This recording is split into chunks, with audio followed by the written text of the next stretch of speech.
Hello, today I want to tear down my oscilloscope. It is a MSO2024B, a mixed domain oscilloscope from Tektronix, 200 MHz analog front end, 1 gig sample per second, ADC converter, of course 8 bits, 16 bits of digital inputs as usual, and it should be, this is same size oscilloscope as MDO3000 series. And of course MDO3000 don't have an external trigger, it will have a spectrum analyzer input. So let's get started.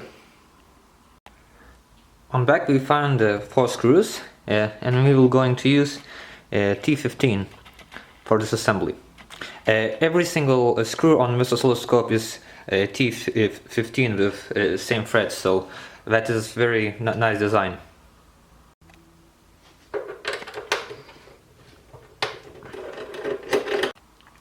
So a front cover just slides off and we can find, of course, fan for cooling. We have a slot for LAN and VGA module. It's optional. Of course, we found a USB device, and it also can be used as for printer. And we can find a very nice looking power supply. So this is a power supply for oscilloscope, and of course we have a slot for LAN and VGA module, as well as USB host. It also can be used to print data from screen, well, with one push of a button. Okay, so we have, as usual with Rigol and Agilent, we have a soft power switch. So for this reason we have a very small standby current power supply, and we have a high current power supply for ASICs and processors and so on. So we have input, we have fuse, we have filtering, we have capacitors, filtering, more filtering. In here on this heatsink there is a 4-bridge rectifier, a 4-wave rectifier, and on this heatsink we can find, if we can focus, TO220 intelligent switch for, I guess that will be flyback transformer. Intelligent, I mean, it will have a PWM circuit, it will have feedback comparators, it will also have oscillator and integrated power switch, maybe diode for, well, it will not going to have snubber diode. It will be somewhere on my PCB. On here we can find feedback for isolated feedback for controlling the voltage. That will be for I guess it will be for mine flyback converter. It will be opto isolators, of course. And we have a nice looking small PCB. I guess that will be for a small standby current power supply. And what else? So this is low voltage filtering and capacitors, and we have a mine capacitor with its own small PCB. And on this side we can find a high voltage power supply for backlight.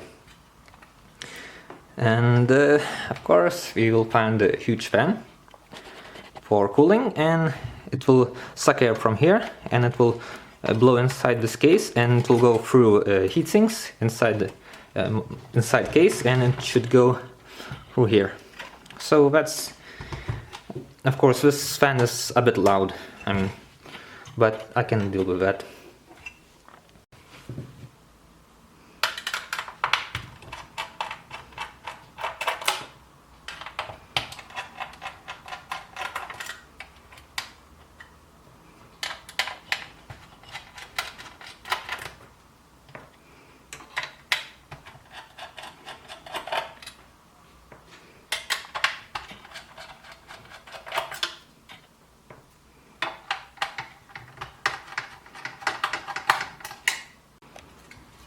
So on the back side, there is no there's nothing.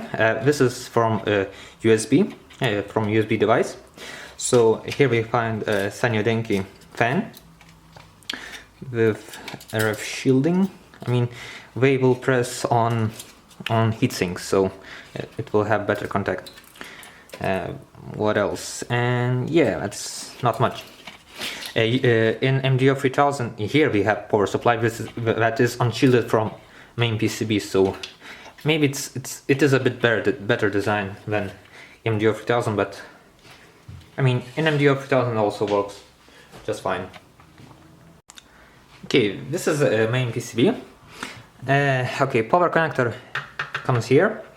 There is some power conditioning. As you can see, large inductors for boost or buck converters, for maybe lower voltage, for cores and so on. These capacitors should be very low ESR. I guess polymer capacitors, because if we have very low ESR, means we will have lower noise on the rail, because, well, it's basically acting as RC filter. Well, not very good, but you get the idea. Okay, so this is let's go from here. Let's make it upside down. Okay, so power comes here. There is power converters, as you can see. This is RTC. I have no idea why we're using RTC with separate chip, not inside my processor. Maybe because they develop very low current, standby current RTC, so battery will hold longer. But I mean, usual processor will have a separate power supply for RTC, and that works just fine. Anyway, this is the same RTC as MDO3000 and I think MDO4000. I don't know about higher models. Okay, what else? So we can see Intel Flash. I was unable to find any data sheets, only some kind of brokers on Chinese websites. One nice thing about this Flash, there is number that is printed with, well, not printed, etched with laser. So there's no stickers, only laser markings. So, well, that's kind of unusual. Well, usually we will find white stickers with firmware versions, but I use lasers to mark it. What else? So this processor is, of course, from Freescale. It is only 133 megahertz and it's 32 bits. And what's interesting, it's not even ARM. This is MPC 800 core. And I think on this oscilloscope, screen is only 480 by 272 pixels. I mean, this is a very low resolution screen. I mean, maybe lowest on market, and with size like that. I mean, that's 7-inch. So that's a bit disappointing, but quality is very good of screen. And viewing angles also very good.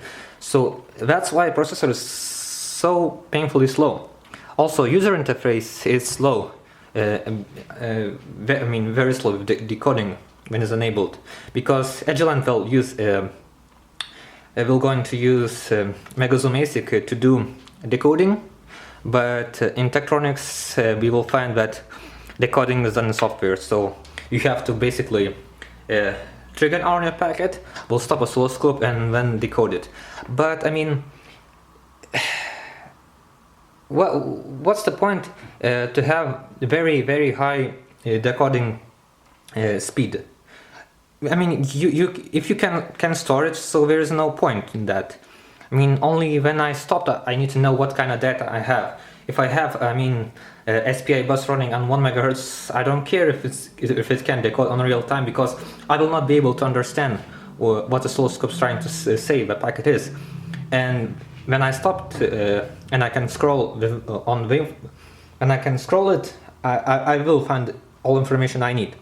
But only downside about this method, of course, it's huge lag. Sometimes it can be like 1 minute unresponsive.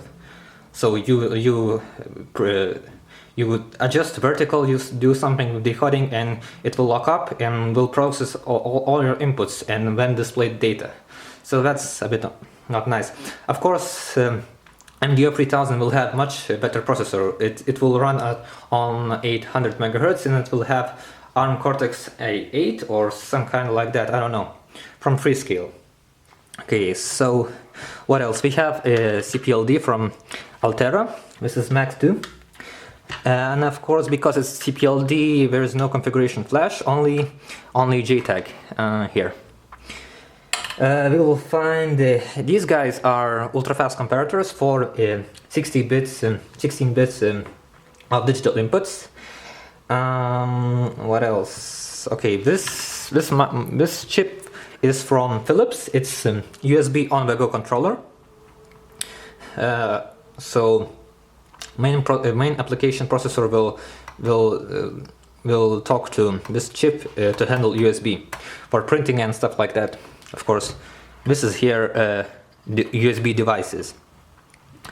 Okay, now this is display connector, and because it's 8-layer PCB, I think 8-layer, I can't find is trace going to this chip or to this chip. Well, it's basically impossible to tell, and of course we will find a small crystal for clock. Okay, now here we have, let's turn this way. Here we will find 2 ASICs and two ATD converters. Of course, they are dual channel, so each ADC package will contain two 1 gig sample per second ADT converters. And one nice thing about this oscilloscope, it can use all 4 channel on 1 gig sample per second and without any reduction in speed, so that's quite nice. But it's only 200 megahertz and 1 gig sample per second, so it's only 5 times oversampling. That's a bit low, but I mean, this oscilloscope is not intended to use with on high speed signals. Okay, now, so we can clearly see a differential pairs that will come to the connector, like here. We have a clock generation and distribution and up conversion to I don't know. This is a clock synthesizer chip from analog devices. It will convert to, I mean, I think it will go to 500 megahertz or maybe 1 gigahertz from this crystal. Here we have ultra-fast comparator that could be used for triggering, and we have here a JTAG. I think it will be JTAG for these chips. Now, one interesting thing, these chips are of course from Micron. They are all 512 megabits, and this oscilloscope have only 2 memory options, 1000K and 1 million points for waveform. So this is so it has much more memory than it needs, but of course this memory can be used for intensity grading and stuff like that. And one interesting thing is this chip, it's 1 gigabit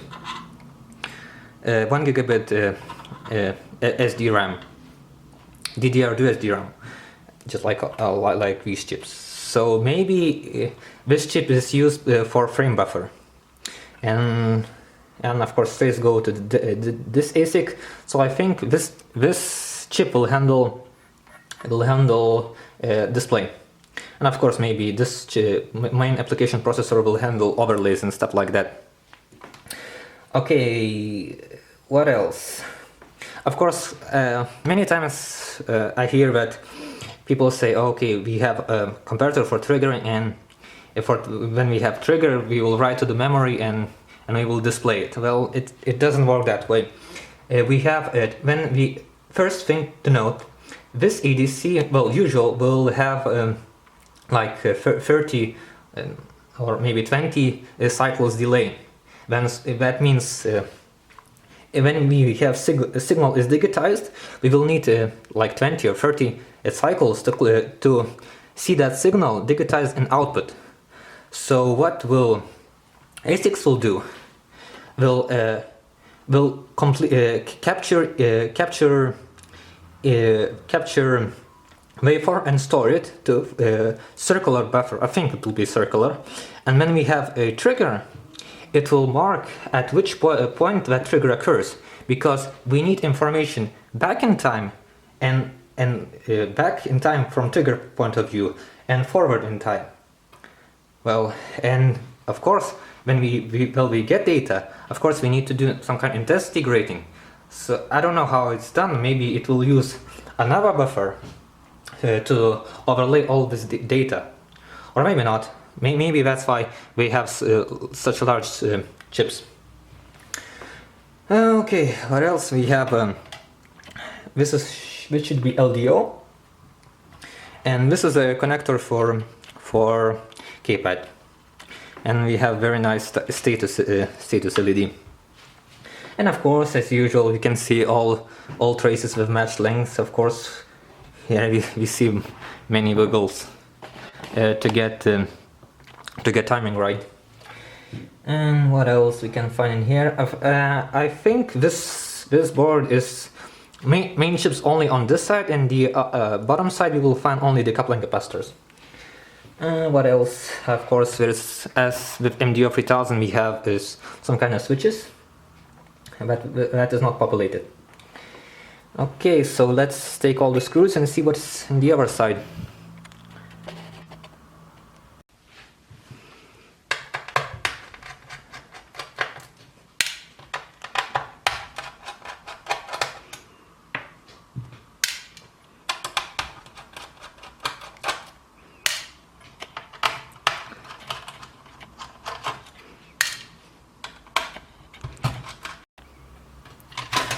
So it should just lift out. Okay, let's put it aside. One nice thing is all screws are the same. I mean, same thread, and we use T15. Okay, just like with MDR3000, we use separate board for vertical front end, and very small connector. We will go to that later. Okay, so this is back side. Okay, let's start from this side. So this is the power input. This is DC-DC converters. As you can see here, we have sense resistors, we have MOSFETs, we have a switching regulator, we have large decoupling capacitors. We usually have very low ESR, of course, for better noise performance and stability. That same chip like here, of course, for DC-DC converters. This is a real-time clock, battery. What else? Just so we can see only the coupling. So as you can see, nice star shape, because in this side we will find ASICs, and here we will find A to D converters. And we can see the differential traces. Well, we are coupled very close together, and we of course will have the same length. But we are coupled together because if we have some kind of magnetic field, it will couple directly to each trace. It should couple to the same amount, and because it will be coupled to the same amount, analog converter, the differential front end CMRR should reduce noise. Or basically, we have differential signal, we are looking only to the differential voltage, we don't care about common voltage. So that's why we're using differential pairs. Of course, that's usual stuff. Okay, this is some kind of JTAG, maybe with pull-ups, resistors. On this side we will find PCB fuse and some inductors for noise suppression. This will go to the front panel. What else? Inductors, capacitors. Only only for two main chips. So this one, I have no idea what it is. Okay, now here we will find a logic digital probe connector for 16 channels, and of course some capacitors and resistors for filtering, I don't know.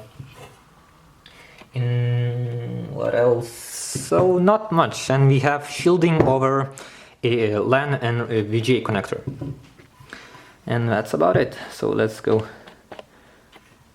So this is a main ASIC.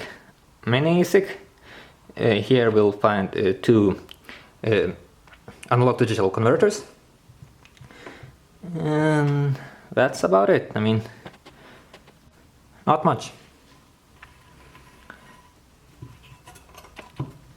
So this is, I mean, there is, I can't find any budgets, no wires or anything. So this is very well developed board.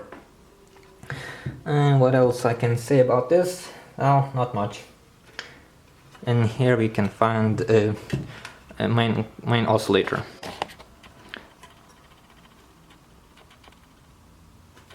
Well, that will be like here. So this is A-to-D converter from National Instruments, of course 8-bit, and of course now it's TI, 8 bits and 1 gig sample per second and 2 channels.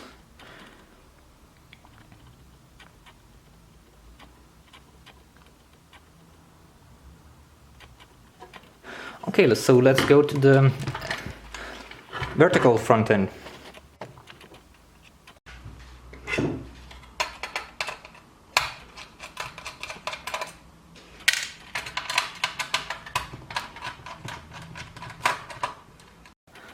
Okay, so this is, I don't going to disassemble this part because, I mean, there is not much.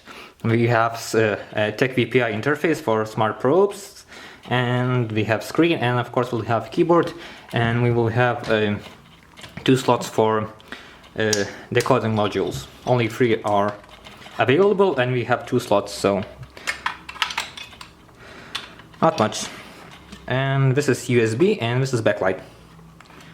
Okay, so this is how analog front end look like. There is only basically a single side load, and we can clearly see that it uses very. I don't like this connector. MDO3000 will have much better connector, but of course it will. MDO3000 its top model top model will go up to 1 GHz, so this connector will not be able to maintain its performance over this wide frequency range. And I can clearly see we will have only 2 differential single-ended differential converters as well as variable gain amplifiers in the same package with all offsets, of course. And okay, so let's disassemble this.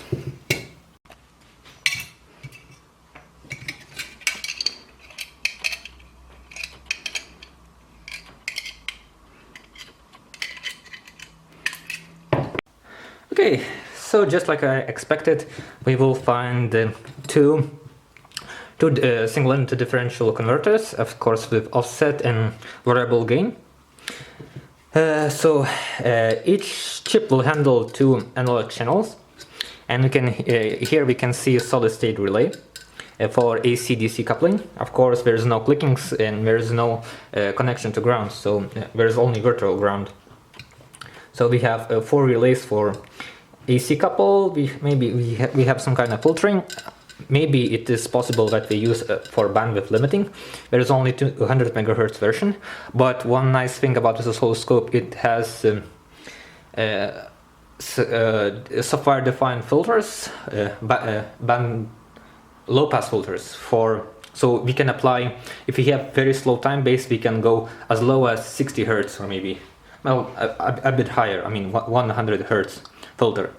That will be done in software. You know, convolution with filter kernel, usual stuff. Okay, so we have, of course, we have 2 amplifiers. We have some kind of maybe amplifiers for offsets or maybe trigger level. I don't know. And also I think it will be quad package amplifier from analog devices. That will be TI, and some kind of chip from analog devices.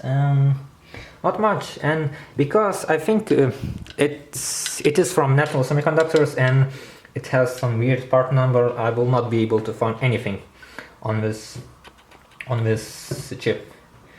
Of course, it will be just an single end differential converter with variable gain input, maybe digital, maybe analog, I don't know, and some kind of offsets for. And not much. I mean, this is quite nice looking PCB. I mean, every single portion of this without any botch soldering quality, just maybe was one of the best I seen in my life. Oh, I don't tear down too many things, so, but it's very nice. I mean, just look at it. And I also have any plating, usual stuff. And okay, so one thing I don't like about this analog 410, there is no shielding between each channel, and of course, two channels I'll handle with one chip, so it will have crosstalk. Well, it will be very high crosstalk between these channels and between these channels, and maybe a little bit less crosstalk and interference between these channels and these channels. And well, it's only 200 megahertz, so I can't. I mean, that's good enough for 200 megahertz. We are not going to look at very high rising edges, so a couple noise for other channels should be within limits. Okay, reasonable limits. And this is a connector. Of course, as I said before, MDO3000 will contain much better connector on PCB and much more parts, as well as it will be much bigger. And of course it will have spectrum analyzer input. And well, it will have alternate grounds and of course differential signaling to main ADCs, so it will not be that horrible performance of this connector. It will not introduce too much noise or crosstalk, but I mean, I would like to see maybe better connector. Anyway, it works, so they save a few pennies for this connector, of course. Okay, so that's about it about this oscilloscope, and I will going to assemble it, and I will try to power on and see if it works. I mean, it should. I hope so, because this is my unit.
Okay, so I reassembled, and of course I forget to connect the backlight connector. And okay, so let's try to turn it on. And one thing to note, it will have at least 1 minute boot time. And this is 480 by 272 screen. So I mean, this is as low as I use with my projects like these. This is the same size screen in pixels. That's not good, but I mean. And of course, let's connect a probe to see if I have any signal. Well, I should.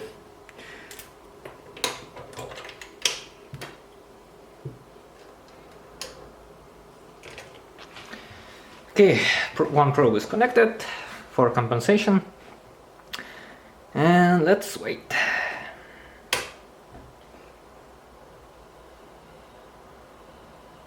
Okay.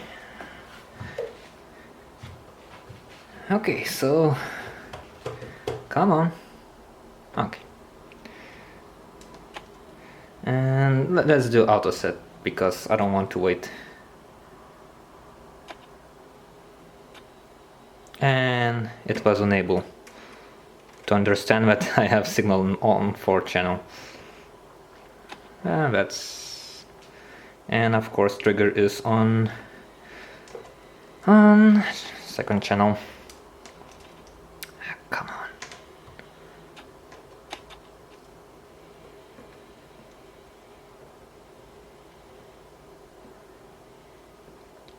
Okay, so that's working. One nice little, well, not nice little detail. Okay, I have probe compensation. Usually, if FPGA will use main clock to and divide it so we can get 1 kilohertz, right? No. So we use some kind of RC oscillator for this, or maybe just processor using 50% PWM signal. So this is not 1 kilohertz. This is 976. I mean, it's okay, but I mean, it would be nice to align with grid. Nice that I can align the signal with grid, but I can't. Just small little thing. So I hope you enjoyed this teardown, and we'll see you next time.